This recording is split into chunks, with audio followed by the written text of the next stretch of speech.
So Hyacinth, could you list what you've been called too much of for me? I've been called too independent, too caring and too outspoken. From a young age I've always actually been called too caring, so so that's really been from a child, really just worrying about other people and always about how to help people as well. But for me, I didn't find a problem really with that. I've always enjoyed talking to people and actually just helping people, and if I know information that can help them, then I actually love sharing it. So it's not been a problem actually.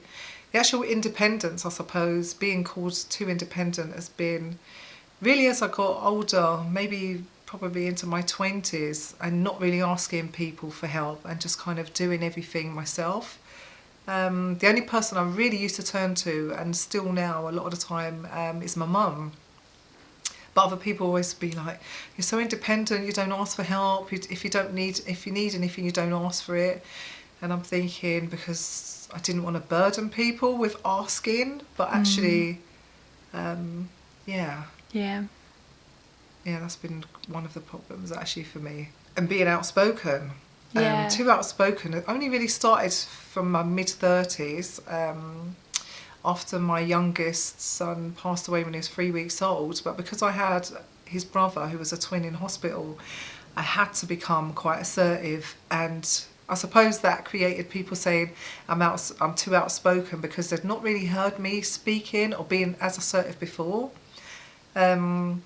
Which I think actually for now was actually a really good reason, because I think a lot of the time I was way too quiet and not speaking my truth. So I'm actually glad that I'm too outspoken, because people know that they will, one, get the truth from me.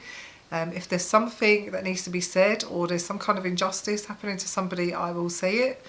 And they know where they are with me as well. Yeah, with the independence, the outspokenness and the caring, all of those have actually helped me. So with the caring, actually this year, March, I was actually awarded a Woman of Honour award for 29 years of service to the community. Wow. And that's been probably because I've been too caring. So I'm actually glad that I've been doing that work. 29 years is a long time actually. The actual independence and the outspoken, for me, has just helped me create a programme really for women that just helps them to really re-engage and be themselves. So I think all of those aspects have helped me to create this programme, the Empower 7 programme. And that's really about women reconnecting back with themselves to find their own power and empower themselves.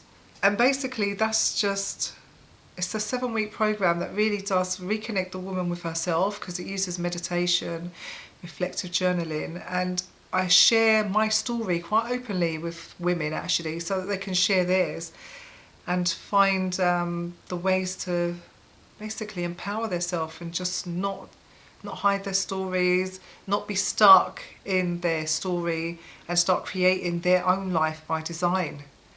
Because a lot of people I find are sort of stuck in their stories, especially the women, and really they don't need to be.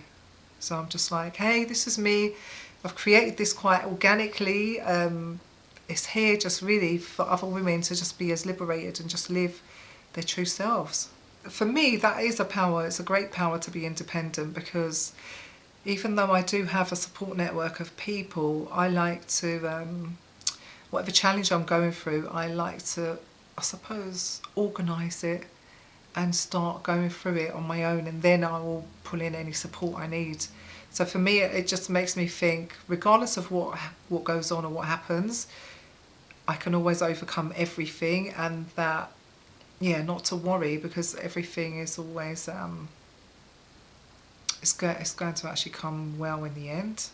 5 things actually: that I'm intuitive, I'm very spiritual, I'm artistic and creative, and I believe I am naturally talented in a number of things. If someone came to you and they were, say, in their early teens, and they were being called too independent, too caring, too outspoken, and they didn't know what to do, what advice would you give to them?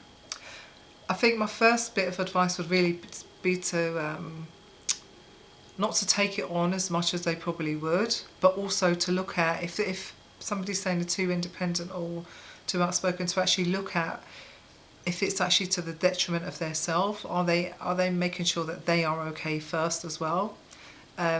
Just to look at the kind of balance with that, and if they are, then just to get on with whatever they're doing, because I think we spend a lot of time worrying about what people think all the time, and not really living our life. And we all have our journey and our stories to live. What would be different? What would your ideal perfect world look like? It actually would be a world where we start to actually look at ourselves first, and any kind of change we want in the world really needs to start with us. A lot of the time, and I did it myself for years, we kind of look outside and want to change people or change things, but when you start changing, then you do see other things changing around you. Somebody said that, but I can't remember who it was. I just like to just share my motto, which is, we don't have to be victims of our circumstances, we can be soul-conscious creators of our future, and that really is what we can achieve.